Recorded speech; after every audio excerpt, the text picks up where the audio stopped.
What's up, guys? This is Ryan at the Firearm Files. Co-host Isaiah. How you doing, bud? Doing good, man. Here we go. Let's go. This is pilot episode, man. This is big. This is what people have been asking us about constantly, man. Huge. Yeah. People are talking about this all the time. Yeah. A lot of people talking about it. Yeah, man. This is exciting for me, man. It is. We put a lot of work into this. Besides the 3 hours it took to position these cameras. It took a long time, man. All the setup, the lighting, this, and that. Yeah, there's a lot of details. Ton of details that go into it. But here we go, man. This is exciting. The Firearm Files podcast launch, episode 1, pilot. Welcome to this podcast. Thanks for tuning in and listening to us. It's pretty cool. Yeah, man. Really cool. Let's go over some appreciation, man, just to cover that a while, because I know my family has been encouraging me left and right, dude, about doing this. I know your family's been doing the same thing, so that's been exciting to see, and also friends that have messaged me directly, reached out, people we deal with that in the gun business right now that are like, hey, when's this first episode hitting? When's it coming? It's awesome to hear. Did you guys post anything yet? Are you doing it yet? When are you uploading it? I mean... Yeah, so I just want to thank all those people for your support, because that is the reason why we're sitting at this table. It's huge. It's why we spent all this money to do this. Yep. And you have anything to say, dude? Dude, this is like, seriously, it's a blessing. Yeah. It's a blessing to be able to have this platform and do what we're doing. Well, you think about this, dude, in other countries, you couldn't do this. Well, it's free speech. Free speech here. But you don't have that everywhere. Only so here. Definitely thankful to live in the United States, be able to BS our way through this. USA. And it's not BS, I shouldn't say that, but it's, the banner, dude. It's going to be fun. So anyhow, you have anyone specifically you want to give a shout out to? Dude, friends and family. I mean, they've been pushing me for a long time to get into this industry. Yep. So. Yeah, I know. It's pretty cool. Yeah, you've said really stuff cool to me about like your dad, how he was pumped about it and stuff, and I'm like, that's awesome to hear. Yeah. So anyhow, I got you something, dude, for the pilot episode. Yeah. Little gift. I got you something too, bud. Did you? I did. Here you go. Hey, yo. So check this out, dude. Hold on. Have you ever watched Christmas Vacation at all? I have not. You've not? Yeah. I figured, man. I actually have it sitting right over there. I watched. Oh, appreciate it, man. What do you got there, bud? What is it? It's GPS. It's a suppressor cover for the next what? can. It's for the next what? can, dude. Dead air mask. Next can, yeah. Dead air mask. I appreciate it. I'm going to end up with one of those, so that's going to come in handy for sure. Oh my God. So the inside joke behind this is that most people don't know, but you have a nickname. I do have a nickname. But the inside joke on a suppressor cover. What's the inside joke on that? You have every can you need, except for a 22 can. Most people buy a 22 suppressor before everything else. That's true. You were the exception. Yeah, and that dead air mask is really calling my name after we shot that 17, dude. You love mine. Yeah, you got to get one of those. But, dude, I expect that to replace that coffee mug in every episode. Yeah. Sure. Yeah. No, I'll make a mess. Yeah, maybe later. I'll leave that there for... It's known from, in Christmas Vacation, dude, the movie, so it's this dumb Christmas movie that this dude's which I'll probably have to bleep that out. But anyways, what's going to happen is in the movie, at one point, this dude's drinking eggnog out of one of those, and he's downing it, right? Cup after cup, because he's upset he didn't get his Christmas bonus or whatever from his boss. He got gypped. So it fits you because your nickname is Moose. I'm like, here you go, man. You got the Moose Cup for the podcast. It is. So... And on the 100th episode, I will tell the story. The Moose story. Of why I got the nickname Moose. Will you show the picture, though? I might share the picture. I don't know. I might, but it'll be on a separate forum. Over on Instagram. Maybe Instagram. Yeah, and that's what I'm thinking. By the way, find the Firearm Files on Instagram. If you are not a follower of us over there, we only have a handful of followers so far because we just started out. So be one of the people that helps us grow. Hit that up, Firearm Files. And over there, you're going to see all the fun videos, actually. We're also on X too. There you go. Whatever that is. I know you run that. Twitter, X. Yep. Whatever it is nowadays. And just so you all know, Ryan runs the Twitter, Instagram. I run all the social media. Yeah, I really actually hate social media, but I'll put all this mess that we record today, I'll put that into the clips, and then Ryan's the guy that just posts it, puts it out there for the world. Push it out. Yes. So, appreciate you for that, man, because I definitely don't want to do that. Well, you put a lot of hard work in. It's a lot of editing. This will take me hours. Yeah. That being said, let's talk, we're in a firearm industry, obviously, so we're doing this podcast. Let's talk about our background in the industry because we're only going to go over this once. Let's go over it in the first episode. That way people know. Send it. Yeah. I mean, I'm sure we're going to have guests on time to time. They're going to ask us, where did you start? Where are you now? Where you want to be in the future? That's how the industry works. So, answer that question then. Well, you don't have to answer that full question. Let's wait for later. But just give me a background on let's talk about the industry you're in.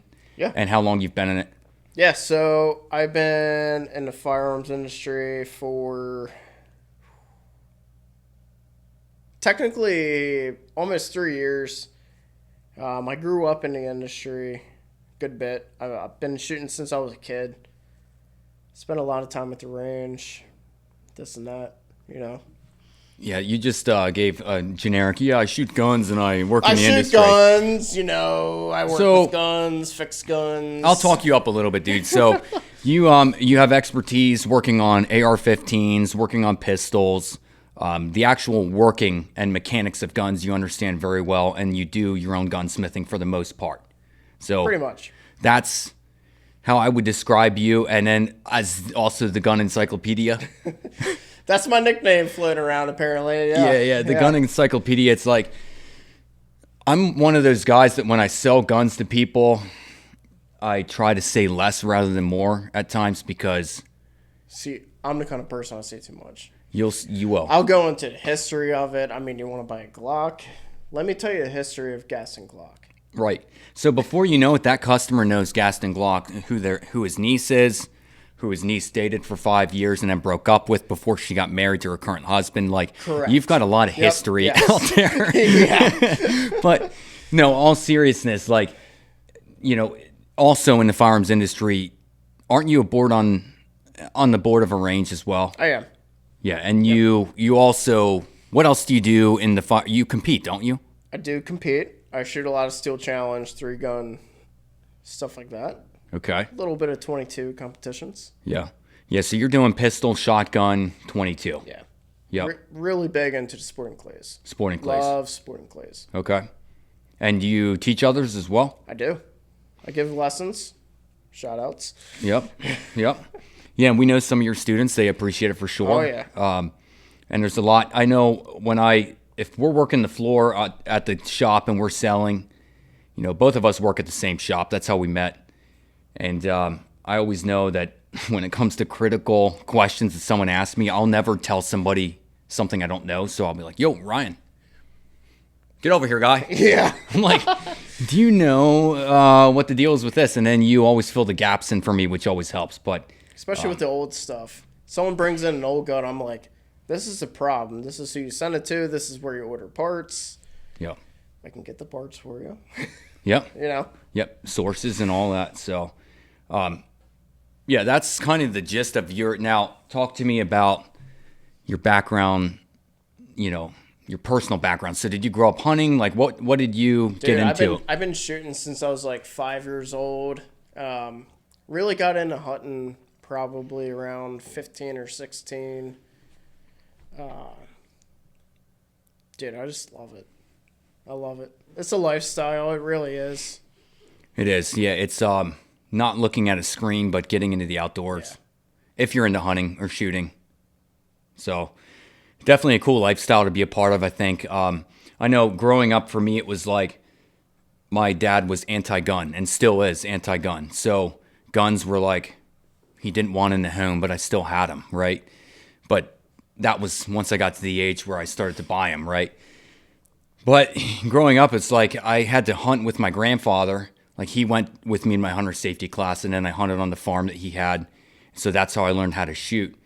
And for me, it's rifle, man. Rifle is just like I can shoot pistol pretty darn good. It's a lot of fun. It is, man. And it's when you put the math involved into it, I always like that because the ballistics of the bullet drop. When you figure it out and you hit exactly where you want to hit, it's like shoot, man.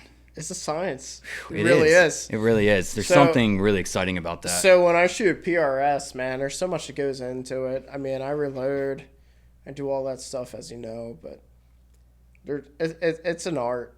It really is. And nailing your brass, I mean, making your own rounds. Yeah, see, I don't do any of that, man. I'd probably mess that up, to be honest. So I mean, I've seen you mount a scope before. I mean, it's rough. No, it's really hold up. It's really rough. I do a really good job mounting a scope, but you do a good job, but you take 5 times as long as you should.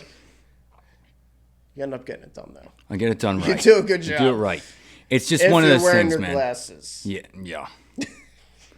I've messed some things up already, but I'm always telling you, dude. I'm like, dude, why are you done so quick? But I've done it 1,000 times. Right. So for me, I've mounted probably a couple hundred scopes in my life. You've mounted thousands, so you just done. Quick. But one thing I can say about you. Yeah. You've never taken vice grips to a muzzle brake before. Yeah, can we get a little... Oh, wait, wrong one. Hold on. Oh, there it is. Go. Okay. Let's go. All right. Still working out the soundboard, guys. Yep. Wait till episode 2. Yeah, we'll get there. We'll get it all ironed out here. Yeah, I mean, it takes time, man. Yeah, as far as my background in the industry, I worked in firearm sales for one shop for about for about 4 years, I believe, combined time. And I also work at a auction center that we sell 500 to 700 guns in one day out of the month. So I get to see and video and photograph a lot of the older stuff, which is cool because that's where my expertise isn't. Like it's new to me, the older stuff. The new guns that are coming into the industry, I'll sell. A new gun is introduced like the Bodyguard, I'll sell 100 of those in a year, Yeah. But the old stuff, when it's one of a kind coming in different conditions, that's kind of, for me, that's newer. So kind of having fun with that, learning about that. But so let's just go over goals for the podcast, man. Like, what is your goal when we talked about doing this podcast? What do you want to see from it? I really just want to see like normal dudes, blue collar guys, just listen in, tune in. I mean, I'm gonna add in there blue collar girls too because blue collar girls. I really too, like them too, but yeah. I know that this show is probably more steered towards the blue collar guys. It is. I mean, it's gonna get a little risque at some point. Yep. We foresee that. It's going to happen. It'll happen. It'll happen. It's definitely going to happen. So where do you see this? I mean, what do you want to see followers-wise? Dude, I just want to see, like, everyday people, like, tune in. I mean, if you look at the industry as a whole and you look at other influencers right now, it's people that are getting guns sent to them for free. They're shooting up videos for free. There's no, like, normal guys in the industry right now doing just, like, a talk show about what's going on. Yeah, I think your point is the issue is a lot of these guys are paid off with endorsements for certain companies. Yeah. And, look, I'm going to put this out there for any of you companies that are watching this. Like, we fully don't mind endorsements, but just understand if you approach us and you say, hey, we want to be a sponsor of your channel, what you're going to get basically is a commercial on the channel. You're not going to get our undivided attention for us to say we want you to buy this product because truthfully we know what red dots we like, we know what guns that we like, we know what's good from experiencing it, and that's a wide range of companies. It is. Yeah. And another thing too off that is we don't care what company you are. If you send us something that you want us to look at, we're going to be 100% transparent. If we don't like it, we don't like it. I don't care if you send me a check saying like, "Oh, you need to say this and that about it." I don't care. I'm gonna send that back, bro. I'm sending it back. I'm gonna do a torture test on something I don't like. Yep. 100%, especially from a company that has a terrible reputation. Yep. I mean, it just is what it is. I mean, that's how the industry works. So. Yep. I think we need to tell people how we came up with the name, the Firearm Files. I mean, that's really important. It is. I mean, it's kind of a funny story. It is. So, we were working together, and I'm like, dude, let's come up with a name. So we use like some AI program, and we're like, what's a good podcast name for something that has it was to do with guns? Snapchat AI. Snapchat AI, yeah. As I call it, the China bot. Yes. The China bot. China bot. So, yeah, we just started typing stuff in. It's like, what's a good name for a podcast that has to do with guns? The Firearm Files came up, and I'm like, yo, let's roll with this. Yeah, I like it. So I did a quick Google search. I'm like, does this name exist anywhere?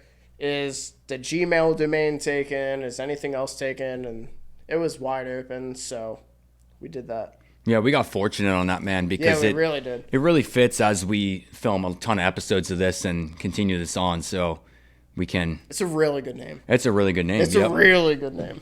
And, yeah, along with the name, we went a step further, and we were like, okay, we're going to trademark this. Yeah, so that way, yeah, I just, the more we were thinking about it, we're like, hey, we gotta do this, because if somebody watches this and they're like, hey, I want to take that name, sucks to suck. Yeah, exactly. Exactly. So now we got it, bro. We're all good to go. That's right. Let's go.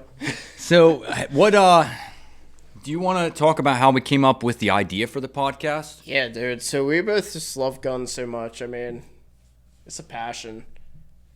I mean, I call you like every other day, text you. No.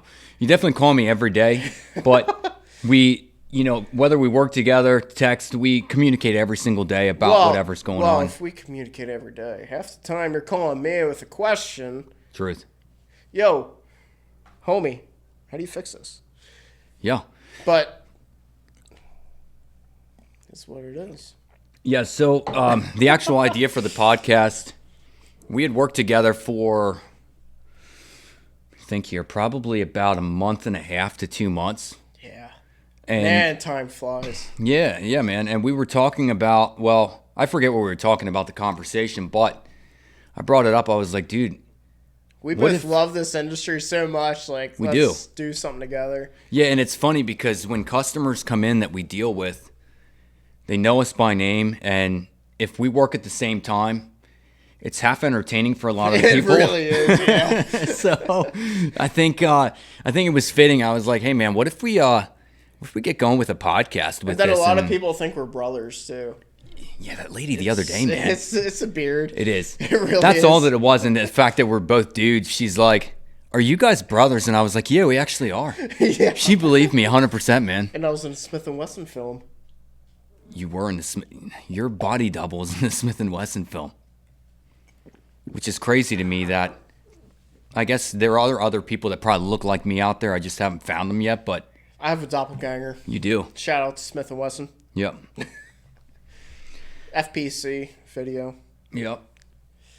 So hopefully that makes sense to everybody how we came up with this. Now, we're going to get rolling with a couple things here. So, actually, before we do that, we got to talk. We'll talk a couple more things, and then we'll get into different gun topics and things. So, let's just talk about our logo, man. Dude, the logo is so sweet. It's baller, man. I came up with this really simple.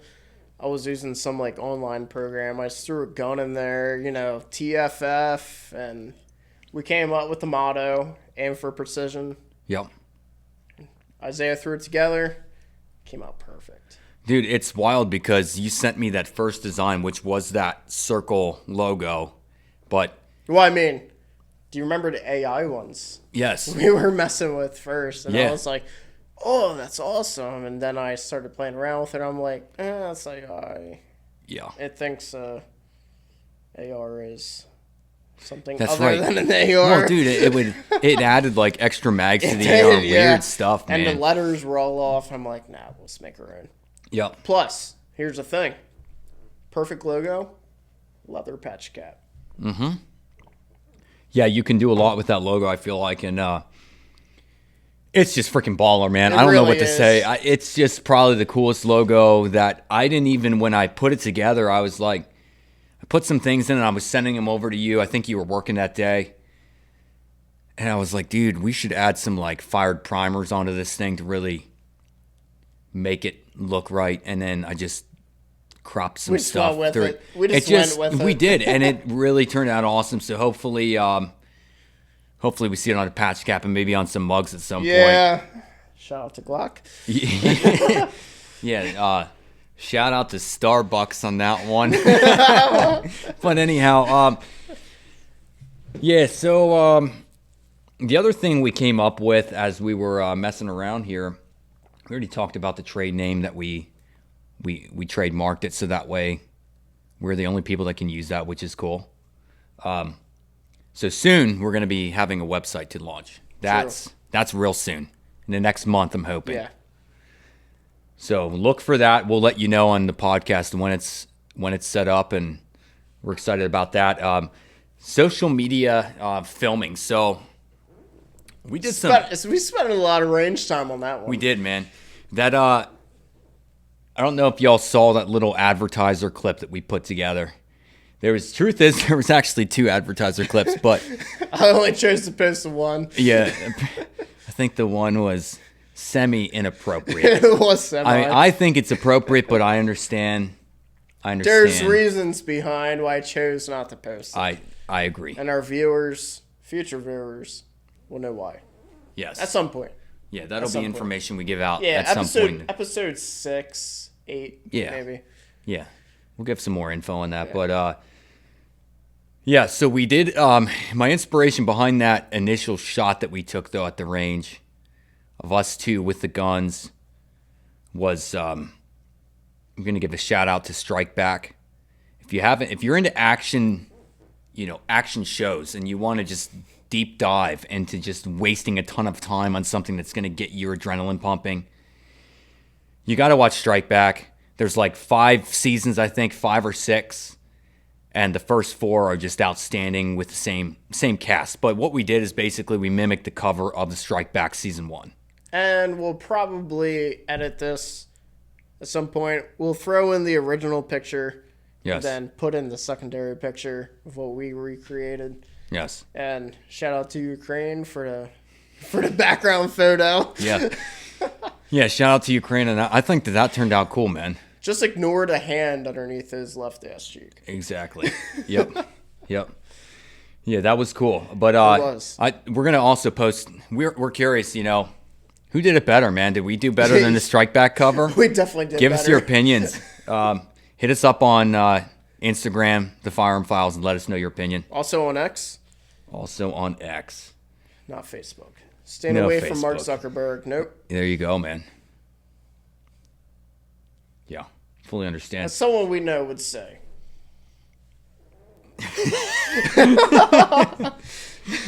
That's actually, I think that's what that someone says about everything. I think he does say that about everything. What is so special about an HK, by the way? Do you want me to answer the way I do want you to open it, yeah. So there was like silence, and then. Oh, by the way. Oh, I'm a customer asking someone that's trying to sell you an HK gun, a VP9, and this is what I ask: what's so special about an HK? I'll be the salesman. Okay. What's so special about an HK, by the way? It's German engineering, man. I see.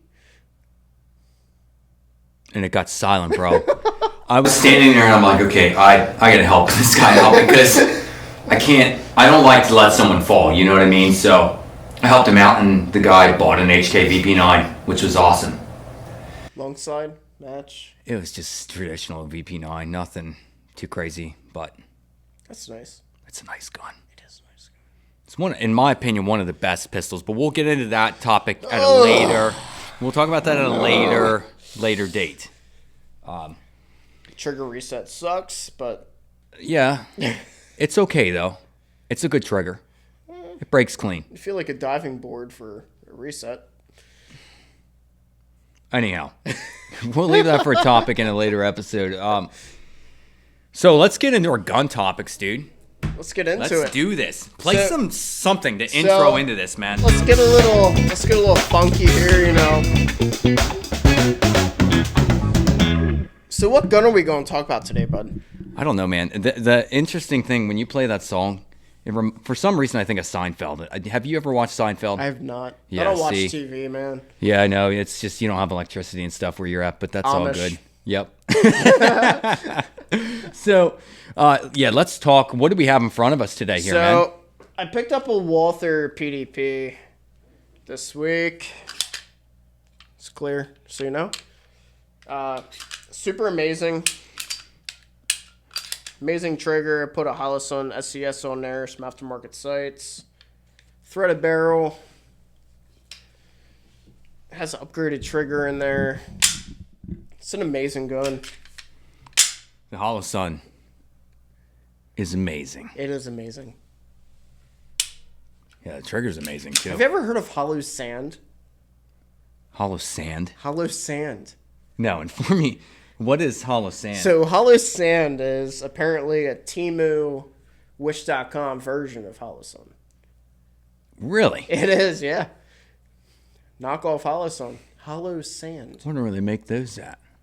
Probably right across the street where they're making these. Yep, that's what I'm thinking. It's like the employees that are like, you don't pay us enough. They leave, yeah, and then they walk across the street and make $1 less. That's it. But they have a job. 2 cents less, I guess. You never know, man. Who knows? This is sweet, though. So talk to me about what you have on here. It looks like you have a Wesson SCS. Yeah, so I got the Wesson SCS. It's solar only. There's no battery inside. Yeah, that's sweet. Wesson claims that battery that's connected to that solar panel thing that's in there lasts indefinitely. So, we'll see. That's crazy. We'll see. But it looks like it co-witnesses with your sights nicely. Yeah. Looks like you have night sights on here as well, so that's good stuff. But that's silky, man. That's smooth. That's an amazing trigger. Big slide releases right there. Yeah. Those are easy to work. Just like the old Walthers, HKs. It's got the flared mag well on the bottom right there, Absolutely. which is sweet. 18 round mag. Oh, yeah. Pick rail in the front, or not pick rail, but whatever you call it, rail master, whatever it is. It's a pick rail. It's pick rail. Nice little pick rail. I mean, amazing gun. I'm excited to shoot it. German engineering. Yeah, that's how you would sell that. German engineering. Absolutely. It's going to be a fun gun to shoot, dude. It would. You shot it yet? I have not. I gotta sight that red dot in, and then I'll shoot it. Go from there. Yeah, but that's Big sweet. shout out. I do want to drop this though. Yeah. So when I bought this gun, I reached out to a holster company. I'm like 98% sure they're in Indiana. I reach out to them and I'm like, yo, I need a holster for this gun. I got a red dot on it. It's a 4.6 inch barrel. It's threaded. Very hard to find holsters for PDPs apparently. Especially something like open bottom where you'll put a compensator on it at some point with a light. So I reached out to a company. It's called Four Brothers. And I was on the phone with the lady there for about 30 minutes. As she was walking me through, like, what kind of holster to get for this. She was telling me, like, the 5-inch holster would work, especially if you put a compensator on. The big problem is it's a light-bearing holster, you know. But their customer service was phenomenal. Who was this again? It's Four Brothers Holsters. It's an amazing company. So I ended up sending a message to the owner of the company on Instagram from the podcast. Nice. Instagram profile. And I told him, I was like, hey man, you guys got the best customer service ever. He's a really great guy. Talked to him on the phone for a little while. Awesome company. 100% recommend them. It's pretty sweet. Shout out to Four Brothers. It's really sweet. Yeah, dude. I'm kind of excited to see what this holster looks like. So you're saying, are they building it for this gun with a flashlight on it? Yeah, like everything is like going to be ready to go. Skydex? Yeah, with a little paddle on it, like a wing. Keep it concealed. Eye appendix carry only. This is going to be an appendix carry gun? Absolutely. I like it. Absolutely. I like it. But I can't do appendix, but... I mean, you can. No. You can. No. Doesn't work, man. It does. No, I got a gun barrel in my nuts the whole day then. It's no good, bud. For me, but it's cool. I like it. It's fast to draw, man. I like it. It's real fast to draw. It's really fast. So Four Brothers Holsters, shout out to you guys. Holsters. Yeah. You guys are amazing. Awesome company. We'll definitely do a review on the actual holster and tell you what we think once Ryan gets it. Yeah. I'm also waiting on a light for this thing. I ordered that too. And then I'll get that holster. So, that'll be fun. What are you using? Streamlight? Yeah. Which one? TLR? It's a TLR HLX. HLX. 1,000 lumens. I would see personally. Do you have a 9mm can? Yeah. It's perfect. Oh. It's absolutely perfect. Oh shoot, dude! It's absolutely perfect. That gun. I need to get a piston. That's the problem. Okay. It only What can do you rides have? on. Oh, this is gonna take me back. It's a Silencer Co. Something. It's not the Osprey. It's one of the round ones. Okay. Whatever model it was, like 5 years ago. Ah, they probably It's replaced. an older model. Yeah, Yeah, but it's a good can if it it's Silencer works. Co. It's Silencer Co. Yep. Shout out to Silencer Co. Yep. Good products. Yeah, we'll have to definitely. You got to look for a piston for that so we can run that thing with the suppressor on it. Yeah, we'll put out a video sometime soon. Heck yeah, man! I like it. Do a little range time. Yep. I had a customer the other day I'm working with, and he says to me that he had just won this. I think it was a Ruger LCP 2 Max. I know. Hold up. Okay. He won it in a raffle. What is that? So, that being said, he wins this gun. Yeah, what is that, bud? Yeah, I know. So, he's like, I'm looking for a holster for this. I want to holster this gun inside the waistband, something with a clip on it. And I told him, I don't have any. What's a clip? The holster clip. Oh, clips over the belt. okay. I know. We'll talk about clips, magazines. Yeah, later. Different show. Yep. Yeah. Anyhow, he goes on to tell me, he said he's former law enforcement. He's retired now. He won this gun, and he's like, I'm left-handed, but I want a right-handed holster. I'm like, okay, so where are you positioning this gun on you? Like, why aren't you buying a left-handed holster for that? He goes to tell me, he says, I learned to pull and draw right-handed because if I'm in a car and somebody approaches my window and I've got to take action, it's a lot more fluid to draw, clear the clothing, draw. You can automatically send rounds right through the glass without looking, rather than if you're drawing from the left side, you can't contour your body properly to get rounds down. So it made sense to me, and I wanted to bring that up with you, man. Like, now we're in the U.S. here, so drivers, you're on the left side of the vehicle. Yep. So as a righty, I've never thought about this because I automatically conceal here. Yeah, because your left arm is like open and free. Right arm is open and free. Yeah, your right arm Yes. is open. Yeah, right arm is open and free, little homie. Yeah. All right. Yep, I know what you're saying. So do you agree with that mentality that if you're a lefty, should you be buying a right-handed holster and training that way? No, because how much time do you spend in a car? How much time do you spend in Walmart, Target? Where are you going? Right. Are you better off having something center console, something mounted underneath your steering wheel?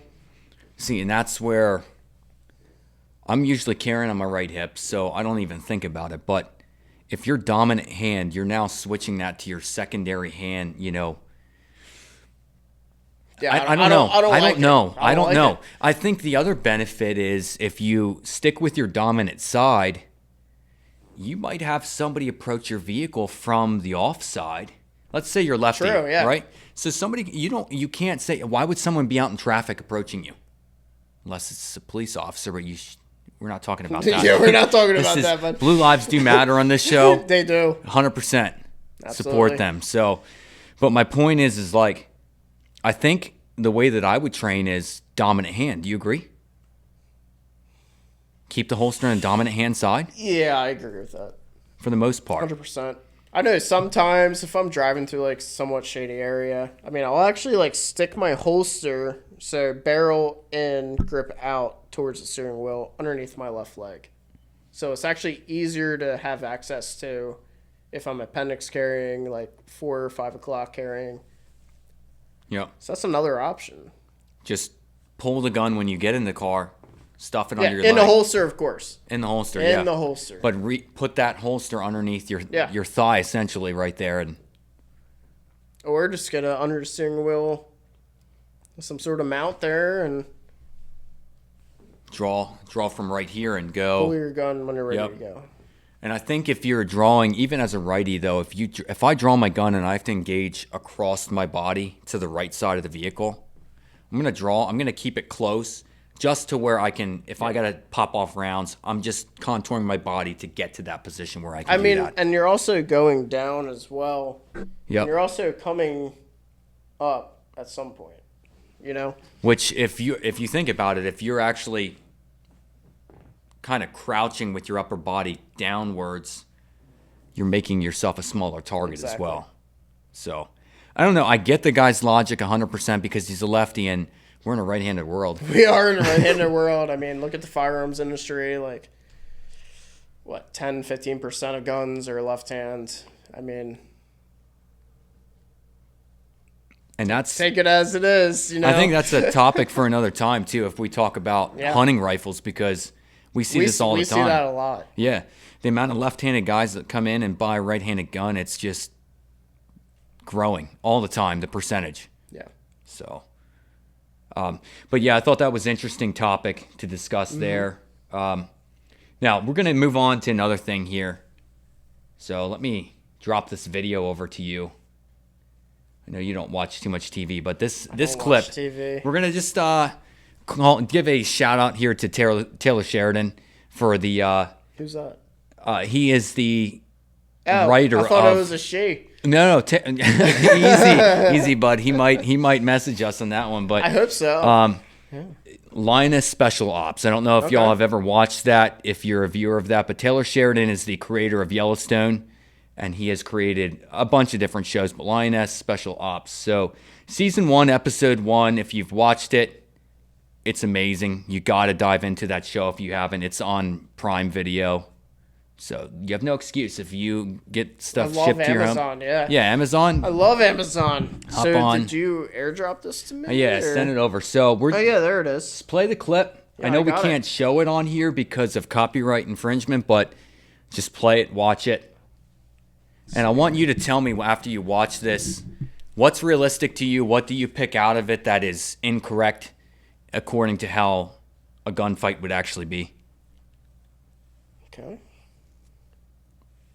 Do you have it playing right now? Yeah, it's playing. Okay, I don't hear any audio. That's why I wasn't sure. Okay.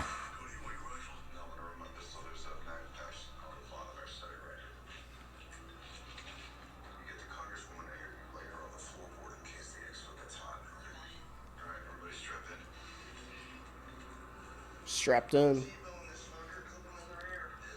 They're strapped in, bud. They're strapped in, man. Also, Zoe, right? Yeah.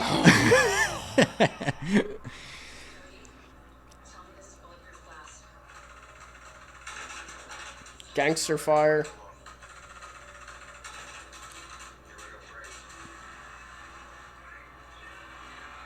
What are they running? AKs out the window? Look like an AR. Look like a piston AR because there's no buffer. Well, they're running a. You mean the bad guys or the good? Good guys. Good guys are running SIGs.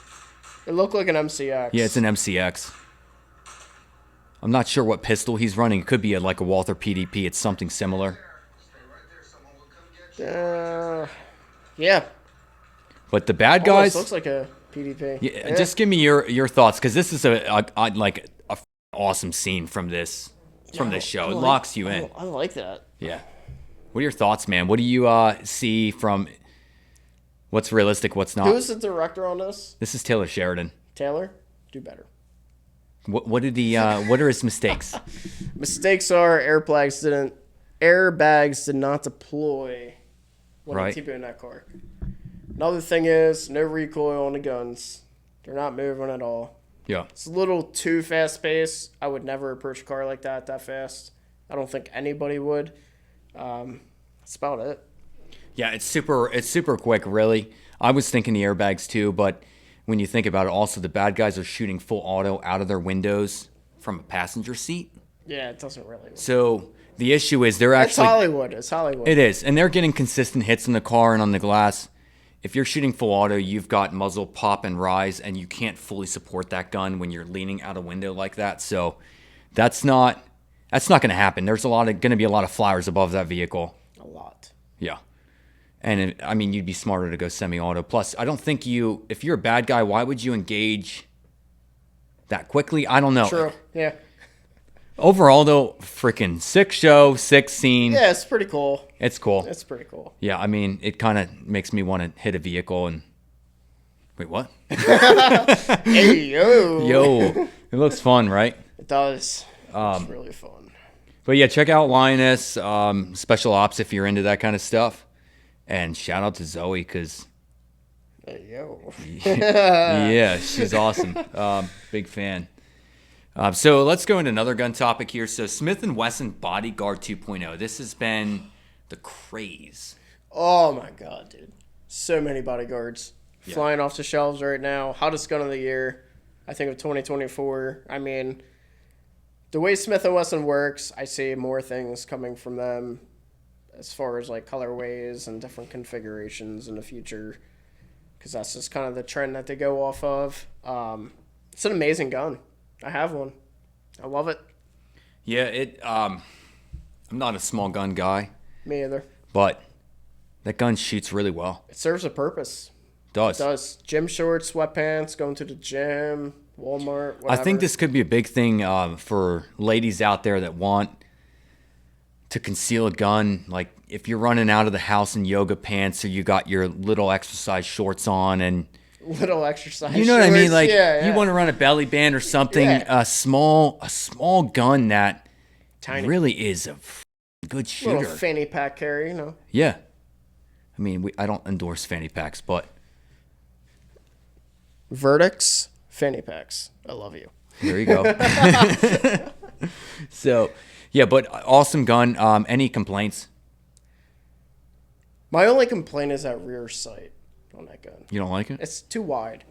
It's too wide for me. I mean, I'm really used to shooting like really tight back sights, but that gun's made for like 7 to like 12 yards. So Yeah, but hold up. You know, what more can you ask for? with the a impressive gun like thing with that Yeah. gun, though, is you could engage at 25. Absolutely. Easily. I mean, there's zero recoil on that gun whatsoever. Yeah. It's we were amazing. shooting we shot that Walther, which model was that? PPK. PPK 380. Yeah. Iconic, the James Bond gun. It is, yeah. Yeah. Sweet gun. Sweet. But It looks good. it looks good. Shoots terrible. Terrible. It feels terrible. Terrible. But we'll leave it to the Brits. It feels like the 50s. The Brits can use it. Yeah. Okay. But the Bodyguard shoots 10 times better than that gun. How did they get the recoil to where it is? I don't know. I mean, I've ran some like really hot loads for mine. I put a box of Lehigh Defense in there. They're pushing about like 1,100, 1,200 feet per second. Yep. That round is zipping for a 380. And it was so tame to shoot, man. It was just phenomenal. You get a full grip. It's thinner than an LCP Max, which is a terrible gun.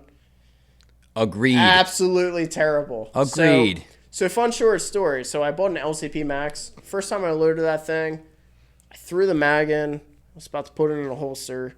The floor plate of the gun, of the mag, fell off. Rounds all over the floor. And I'm like, yeah, I got rid of that the next day. Yep. Yeah, it's the thing with, and it's not that we are trying to pick on Ruger, but Ruger has certain firearms they build that are very well done. Certain. Yes. Yeah. And we're very particular on which ones are high quality and knowing which ones you're wasting your time on. Yeah, same thing with Smith & Wesson. Yes. You got ones I would buy, some I wouldn't buy. Yep. Just as and it's with Glock, it's with Sig Sauer. Any good quality manufacturer, you can't do everything perfect. So Ruger, the LCP Max, I mean, 100 to 1, the Bodyguard should outsell it this year. Yeah. And when we say Bodyguard, the Bodyguard 2.0, let's be clear about that. Yes, not the original. Not the original. 12-pound trigger pull is not my thing. Yeah. Wow. That original Bodyguard, what a piece of crap. It was so bad, dude. It was so bad. Yep. You get like 6 or 7 rounds in a mag. Bodyguard gets twice as much. It's like a stack and a half mag. It is. Actually has sights on it. Yep. Which is nice. And tritium in the front sight. Tritium front sight. High visibility. Yep. The issue that I've heard from people that are out there using them is that the 12-round mag sometimes... It's pretty tough to load. It's tough to load the last two. You need one of those like mag loader things. You can't push that in with your thumbs. Yeah, Maglula or whatever it's called. Yeah. But I've also heard that it will, if you load it to 12 rounds and have one in a chamber, I've heard guys say that when they pull it from their holster, the mag will just like sometimes drop because I don't know why. Oh. So I'm like, whoa, okay. So these guys are telling me, they're like, don't load the 12 rounder to 12, load it to 10. Huh. I don't know if that theory's coming from the fact that they are just challenging to load those last two and these guys are just being...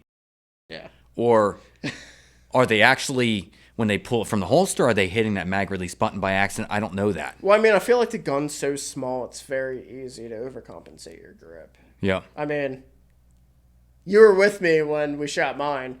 I mean, I pulled that thing from appendix, shot out. I mean, that slide bit me so bad. I was bleeding for like days. Yeah. It was pretty bad. Yep. You left some DNA on that gun. I did. But, and on your guns. Yeah. It is what it is, man. If you don't get blood on a gun, it's not. It's a tool, man. It is a tool. Made to be beat up. Yep. And it's just a learning process. You know, I've heard that the same thing that happened to you has happened to other people. Yep. And it's because that gun, the beaver tail's so small with how compact it is. You know, I run my semi-auto Glocks. I run my hands so high in that frame. And I think it's funny because I think that's a topic that's interesting. Some people have a fear of gripping the gun high. So you see them like, and you see it in Hollywood too, when they have cops going in the rooms and they're gripping down low and there's space there. I'm like, okay, yeah, and cup and saucer it. It's like, that's terrible idea right Absolutely. There. So, but Bodyguard 2.0, home run from Smith & Wesson. Shout out to you for introducing a firearm that's relevant for people nowadays. Amazing gun. Yep. I love mine. Here we go. Yeah. Let's go. Come on. Let's go. We're back. We're back. I got the moose cup here. Yeah, man. Coffee break, right? Shout out to you, bud. Yeah. Dude. Quick little coffee break. Yo, what is it? It looks like a pig nose coming off the front of that moose, dude. Look at that. I could think of a few other things. I was, yeah. Like, hey, yo. That's awesome. So let's get right into it, man. Yeah. So let's talk about everybody that knows Remington knows the Remington 700. You know the 870s. And the guys come in the shop, they're wondering, do you have Remingtons in stock? So I hear this every single day. What's going on with Remington?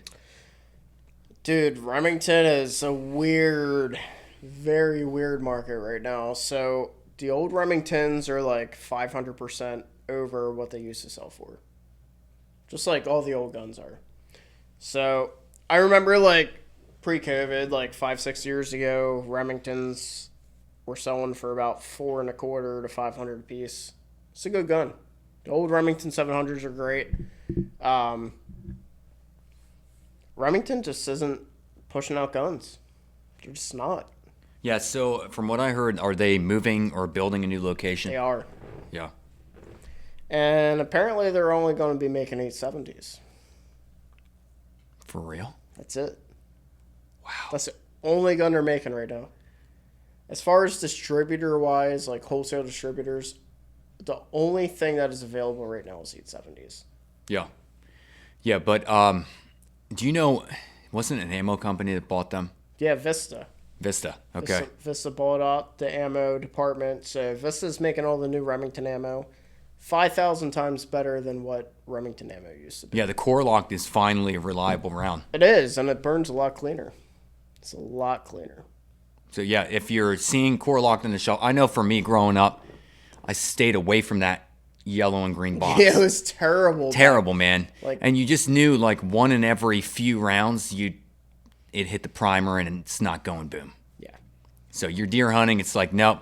Stay away from those guys. Use like the Federal American Eagle. Yeah, You know? stick with Federal, Barnes, Hornady. Yep. But nowadays, Hornady. Hornady. Yep. But I guess nowadays, Remington has improved a lot. So if you see their ammo, give them a try. It's not bad Federal ammo. makes great stuff, man. I agree, man. Federal and Hornady, top 2 in the market. Top 2. Yep. And Weatherby, whole different market. Agreed. Weatherby's that weird niche. It is. It is. So one, like Hornady ammo is very hard to reload for. Okay. Very difficult. What makes it difficult? Brass. Try sourcing brass for Weatherby ammo. Ah, gotcha. Yeah, that makes sense. Yeah. So 6.5 by 300 Weatherby, almost impossible to buy. I know a good place to get some. Nice. Nice place that has a lot of it. Way too Okay. much of it. Yeah. Shoot us an email if you need it. There you go. The Firearm Files podcast at gmail.com, by Yes. the way. Yes. It's going to pop across the screen if you're on YouTube watching. I mean, I don't know. I love Weatherby. Do you? See, for me, Their rifles, owning a Weatherby rifle is it's like a prestige thing, you know? I don't know. That's where I'm on a different. I'm gonna agree to disagree on this one because I don't mind. Like I'll sell Weatherby's, but nice. Moose cup. It's almost like you're giving me the middle finger with that. Pinkies up. Yep. There you go. So, Weatherby's to me, they're just it's too odd. So that's the problem. I like to sell stuff that if I sell a rifle to a guy, I want it to be mainstream caliber. Unless he's like, hey, 308's All day. awesome. Yep. 308's amazing. 300 Win Mag. Awesome round. 30-06. It's an awesome round. It's awesome, but it's awesome. getting less popular. It'll never be less popular. It is though. 300. I feel like 300 Win Mag is taking up some of the slack that 30-06 had. I don't think so. Really? I mean, if I was a prepper and I had to pick like a designated deer gun just for hunting, 30-06 all day. I could find ammo for that anytime I want in the future. Over a 308 though. Yeah. I mean, 06. Have you seen the 308 selection that's on the market right now? I thought it's pretty good, isn't it? It's very limited. Is it? Yeah.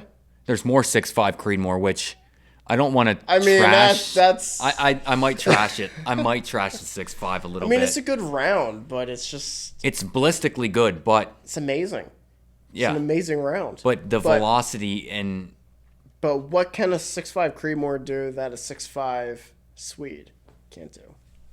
That's the big question. It's the same round. Pretty much the same round. is it? See, I'm not It's familiar with the exactly the Swiss same round. round. So was that the predecessor to the 6.5 Creedmoor, pretty much? Pretty much, except someone put their name on it. And they pushed it out as a mainstream caliber. Yeah. And Creedmoor sounds kind of baller. Sound good. 6.5 Creedmoor. I mean, you got 22 ARC, 22 Creedmoor. That stuff, yeah. 22 Creedmoors.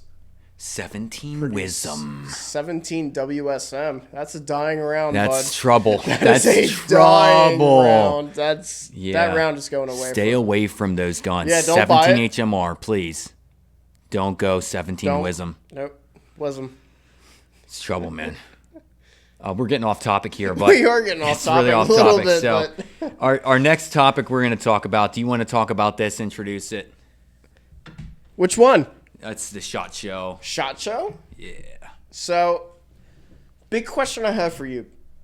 What are you expecting from SHOT Show this year? 2025.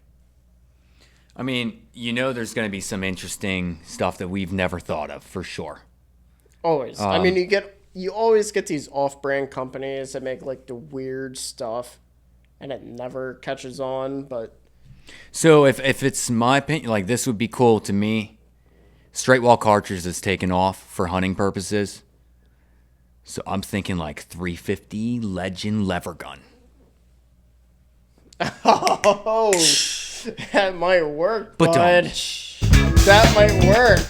I like it. Oh, that's the wrong button. There we go. Okay, bloopers Nice. for you. Nice. We're leaving that in. Yeah, we are leaving that Saying in. it. But do you agree? How cool would that be if Henry launches a 350 Legend straight wall cartridge lever gun? I mean, it did the 360. Yeah, so why not a 350? That's what I'm saying. Or do you do a 450 Legend or a 425 Legend? I mean, I don't see a 400 Legend really taking off within the next 2 years. I see more of a 450 Bushmaster taking off. You think so? And a lever gun. In a lever. Yeah. Okay, fair enough. Fair enough. Well, the 400 Legend, the trouble is ammo right now. It's so limited. There's guns. But the problem is with the 360 Buckhammer and the 4570 as a straight wall cartridge, it has that big rim on it. Mm-hmm. How is that going to feed in a lever gun? Right. Unless it's mag fed. So, did we see a mag fed? Well, Henry just launched that. What is Yeah, it? the 300 Blackout, threaded barrel, Yep. all of that. Which I really want to get my hands on that gun, It's pretty dude. sweet, yeah. Yep. Now, That gun's a dream, if dude. only they came out with an SBR version. Little. Okay. So something that we can suppress and Yeah. still keep it compact. Yeah. That'd be sweet. Little dead air Sandman action. Yeah, the Henry X model is an interesting rifle, I think, and It is. we sell the 4570s, but I think something else that should hit the market in more of numbers. I don't know if there's just not enough companies making a 46 caliber suppressor. There's not, but it's coming. Is it? It is. It is coming. You heard something? I have. Yeah. Can't Sweet. disclose that right now. No, but that's going to be important. Hopefully, it's one of the top tier brands like Dead Air. Soundstrico's doing it, I Yeah. think. But 46 caliber for the 4570, like that. It would be pretty sweet, yeah. Yeah, we need to see more Anything of those. other than the silencer can. I mean, I'd love to see Dead Air, Rugged make something similar. Rugged's a really high quality suppressor for the money. It is, but I don't like their accessories. Agreed. And it's still, that's another thing that needs to be You know what improved else I on. don't like about Rugged? What's that? The sound it makes when you open up their packaging and put it back together. Oh yeah, that's right. That's right. Yeah. It's in a tube. Yeah. No, I'm picturing it now. It's weird. I'd It's rather different. have a cardboard box. Yeah, the box is like you're opening a Christmas Yeah. gift. It's nice. You can wrap it and open it, Yep. It's like, I think so let's talk boxes of suppressors right now because this really matters and we're getting off topic, but you know what I really want to see? what? Do you remember when Gemtech put in like these little nylon, like, what do you call it? Like a suppressor pouch with their cans? Why aren't more companies doing that? Why don't they do it? I don't know. It's don't- been a question for a long time. I Well, mean, do you think the nylon is smart though? I mean, it's for storage, right? it's for. It looks cool. It's all It's for part of us. the. It's part of the unboxing like It is. experience. I do think Dead Air, you're crushing it on the boxing. Yes. Every time that Yeah, you get a sleeve. the you pull sleeve it that the out. box is in. Yeah. And it's got like, I don't know if it's skulls or whatever. It's got the dead man on it, whatever it is. It's pretty bad, eh? Little cigar wrapper on there. Yeah. It's sick. One thing for you, Dead Air, you guys need to start getting your act together on bringing out hubs. Yep. parts availability. Come on, guys. Yeah. You guys And got to that's- get your act together. As an industry standard, that's the trouble in the suppressor market It right is. now is guys call in, they're like, do you have this piston and this thread? It's got to be a Bravo, a Charlie, a Delta, a Freak, whatever it is. It's like, dude, there's way too many thread pitches, There's too many options. Yeah. The I nice, mean, especially when you get the old guy. You Yep. know, he's like 6 years old, comes in, pulls this 1911 out in the shop. He's like, oh, my gun's empty. Pulls the gun out in the shop, right? Mm-hmm. Grab it from him. And I'm like, what are you doing, bud? Clear that thing. There's a round of pipe, full mag, everything. And I'm like, all right. What threads do you need? almost did a desk pop. Almost did a desk pop. Yep. Store pop. Oh, yeah, gun safety is a whole different topic. It but is a whole different topic. We're going to do a whole episode dedicated completely to gun safety. may as well. There's enough. I think we There's both so much. we both have had enough stories, seen enough. Yeah. Yeah. Okay. The other thing, again, I'm going back a step to Ruger for a second. Back to Ruger. The Mark IV that you build, y'all build a gun that has a faux cap on the end for you to attach a suppressor. Yeah. What in the hell are you thinking? Yeah, seriously. Like, stop it. And it's only one SKU number that they're making. Just stop. So it's this weird, so it's a steel frame, 2245 frame that it's like a target, I guess, whatever you call it. The cap just pops off and there's no threads. But what's the point? It's so false, man, the advertisement. It's stupid. Because you look at it, you're like, okay, yeah, I had a guy buy a 22 can. It was a Silencer Co. Like a Sparrow? It was a Sparrow, yes. Okay. He bought the Sparrow, and he orders the gun from me. And I'm like, oh, you're good to go, man. You're going to love this. Like, talk it up. He's like, okay, first suppressor, let's do it. So, do the paperwork. He picks the suppressor up that week. Picks out his gun. Yep. Has that little thread protector looking thing on the front. And it pulls off. And I'm like, okay. No, here's the sad part, bro. When he buys the gun and the suppressor from me, he goes, look, he said, dude, you really know what you're talking about. He goes, whenever I come in here, I'm only going to work with you. And I'm like, appreciate it, man. And so I'm feeling good about myself. And then he comes in 2 weeks later. And he's like, can you show me how to thread this on here? He already knows it doesn't thread on. I'm like, okay, why are you asking me? Like, this is the stupidest question I've had all day. But so I grab the gun. I go to unthread this protector. And it just pops off. There's no threads. What the heck is going on here? Anyways, felt like a total dud for sure. Sounds like Ruger. Yeah. So, Ruger, get your act together on that. And get your act together on that Mark IV trigger. I mean, that's rough. It is. It's really rough. Val Quartzen. Full Quartzen.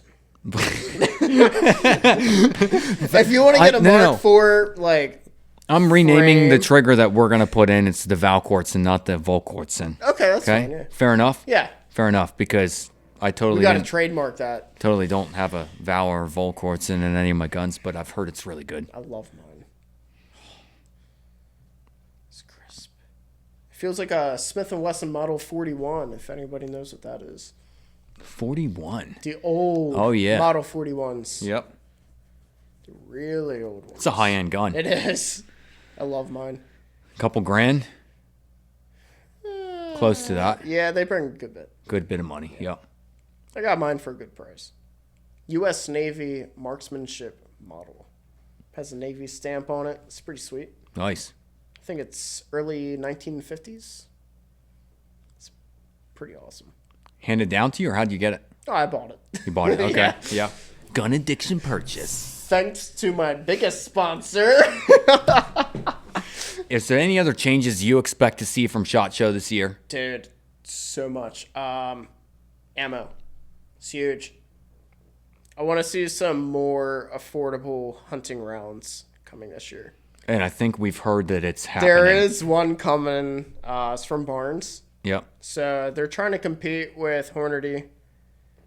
Kind of an American whitetail sort of series. It's like semi-similar to an interlock bullet. I won't drop the name of what this round is called for reasons. Yeah. You know? But It's going to be pretty sweet. Yeah, I think as a whole, we need to see the price of hunting ammo come down. Absolutely. I think, 22, 9mm, 5.56, 223, it's relatively close to where it's been, but the stuff that, these hunting rounds, man, they're making us hunters, like, pay out the nose for ammo right now. Yeah. I mean, you want a box of 30-06, like, Remington core locks. You're paying about $32 a box on average, I would say. If not more. If not more. Yeah. I mean, I look at a lot of the ammo that we sell, and I'm looking all across the board, right? All these different calibers, but you're seeing between $50 and $60 for a box of ammo on rough. A lot of calibers. Especially like the higher end stuff. So you go into like an EOD X Bullet, like a Sierra Game King, Nosler partitions, you're paying $50 minimum. Yep. Which is rough. That's rough. So that's where we want to see improvements. Hopefully, SHOT Show, we already know of some things that are dropping. And that's really hurting like the industry right now. It is. Because people want to buy a new gun. They want to shoot only that round. They're going to buy like a Leupold CDS scope. They want to sight in with that round, only shoot that round. Just can't afford it. Yep. It's bad. What about the new Ruger that came out? Oh, the RXM. No, not that one, bud. Another Ruger. New 1022. Ooh. Just got released 2 days ago. Okay, see, is that the one you sent me a video on? It is. Yeah, that looked sick. Yeah. I mean, it's like we needed another 1022 because we already have 100 different SKUs out there, but why not? Why not? Carbon fiber barrel, Magpul stock, super lightweight, threaded barrel, and it's actually threaded and not like a... It's not a faux cap on the end. Yeah, it's not fake. Crazy, man. It's not New Jersey compliant. Yeah. Or California compliant. Yeah, it's crazy. The 1022, though, one of the... Everybody... It's an American classic. You need to own... Yeah, if you live in the United States and you don't... If you're into firearms but you don't own a 1022, shame on you. Get one. Yep. Now. Yep. Yeah, let's talk about the RXM. So I'm getting mixed results because guys walk in. So let me ask you a quick question. Do you feel like Magpul could have partnered with somebody else other than Ruger? I think Magpul should have partnered with anybody other than Ruger, but that's not trying to disrespect Ruger, but Ruger's not known for building great semi-autos. So it's just... I mean, they build a decent semi-auto, but it's a certain market that they're building. It is. It's the lower end, but it's budget friendly. The gun works. It's not super comfortable to like shoot, but they usually work. Usually. I've seen a few. The issue I have with Ruger semi-autos, and this is simple, is that when you fire the last round, you don't know if the slide's locking back or not. Yeah. In fact, you've got to learn to count your rounds when you shoot. And that's I'm not John Wick. No, look, I actually do try to count my rounds when I shoot in my head, but I think it takes a lot of practice to get to that point. And ideally, the average person's just thinking about, holy crap, there's going to be recoil when I pull the trigger, right? Yeah, so super uncomfortable. Us guys, well, we've shot, 10,000 rounds through guns, so we just bring a gun up, we pull the trigger until we're done, and we have good trigger control. We know what's happening, right? We don't think about the boom or the recoil. But Ruger could work on They could work on a few things. I would love to see like a higher end semi-auto come through from Ruger this SHOT Show. That would be cool. That's a good point. That'd be really nice. That'd be really impressive. Something that could compete with like the Shield, the Sig Macro, 43X. Something that like double stack, but small size category. Yep. But better quality, Yep. Agreed. Good sights. Stay away from the fiber optics. Yeah, fiber optics are going to fall apart. We know that. How many times have we seen pistols come in where the fiber optic sight in the front is gone? Well, it's just like, why would I buy a gun with fiber optics on it if I want to carry it? Yeah. If I'm only shooting paper, it's whatever, but if I'm going to carry a gun, I don't want fiber optics on there. It's kind of like the Sig Fuse. Great gun, Sig Macro, but... Needs a different sight. Needs different sights, man. Yep. They dropped the ball on that. The Sig Fuse, though, is beautiful gun. It's a beautiful gun. I mean, it looks amazing. The silver trigger It's a nice aesthetic, but fiber Why? optic sights. Why? I would have rather seen like blacked out suppressor height sights, because that's a gun most people are gonna run a dot on. Yeah. Actually, in my opinion, really quick, and then I think we need to just close this episode off. We do, man. Really quick, you said about the silver trigger. In my opinion, it should be a black trigger. I think the silver is a mistake. I also don't like the SIG flat trigger personally. I think It's mushy, it is, and but it's consistent. it is consistently mushy. All the SIGs, Yes. across the board have the same trigger. Yes. 320s. Great guns, though. Overall, SIG did a really good job. I'd give them a 90% on the 365 series and probably 75% on the 320s. But you know what? Good guns. Bore axis is too high. If I wanted a gun that looked like a 320, I'm buying an HK. You got it. Yep. So email us directly, thefirearmfilespodcast at gmail.com. What we're looking for is topics that you, the listeners, bring to us. And we want questions. We do. Like, if you want to know anything, just shoot us an email. Yep. We're also looking for guests, special Yeah, guests. we are. You know, special guests, there's two opportunities there. If you're from a distance, we're out in Pennsylvania, but if you're from a distance and you want to drop in via phone, We got it set up. We're ready set to up. take phone call interviews Yep. featuring our Mascot here. our little mascot, little homie. Little homie, what's up, bud? What up? What up? Shout out to Key and Peele on that one, because Yeah, right? that is probably the best comedy skit out there. But yeah, we can drop you in by phone, or we can bring special guests in by person. So if you're shooting us an email and you think you're homie. relevant to this podcast, what we're doing here, let us know why. Give us your background in the firearms industry, or whatever your background is that you think would be awesome to bring to our show. And we will consider it and reach out to you. Everybody's going to get a response whether we bring you in or not, so let us know. The other thing we're looking for is sponsors and advertisers. As we already stated, if you want to sponsor our channel, we know that we're new to this, but how cool is it to bring sponsors in when you are a new channel? Yeah. I mean, it's pretty sweet. Yeah, plus, Especially two guys like us, you know? I mean, like, we come from nothing. So, I don't know. If you just look at, like, the social media market right now of this industry, everyone gets guns handed to them for free. And they're always biased. I don't care if they say that or not. They always are. I mean, if you watch Grand Thumb, dude, they go over Palmetto's guns so often that I swear to you, if Palmetto's not Palmetto, what about Primary Arms? Spot? primary arms they talk about, but Palmetto they consistently, and I'm like, okay, Palmetto's paying them for sure. What do you think about Grand Thumb? Dude, this is a big topic, but let's save Grand Thumb for next episode. We will save Grand Thumb for the next episode. We're going to talk about Grand Thumb at some point. Yeah. But I don't want to trash him right now. If you or your company that you own are interested in, even if it's the Lawnmower 2.0. And we're not looking for, like, money. It doesn't matter. Like, we're just looking for, like, some sort of recognition. Just get the name out there. Yep. And we're looking that we can throw your name out there if you want to send us a product or something in exchange right now. Yeah, we're going to give you a fair review. Yep. I mean, we're going to You be want to send us completely hats for your honest. company, you want us to wear shirts or whatever. Yeah. You know, as long as it's something not gay, I'll totally wear it. Yeah.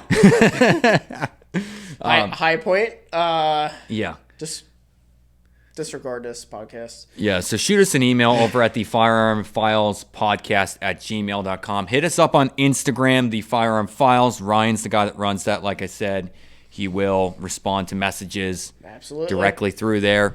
Let's play some music. Let's get off the show and get Yeah, done. let's get off the show, bud. Can I get a little AO here?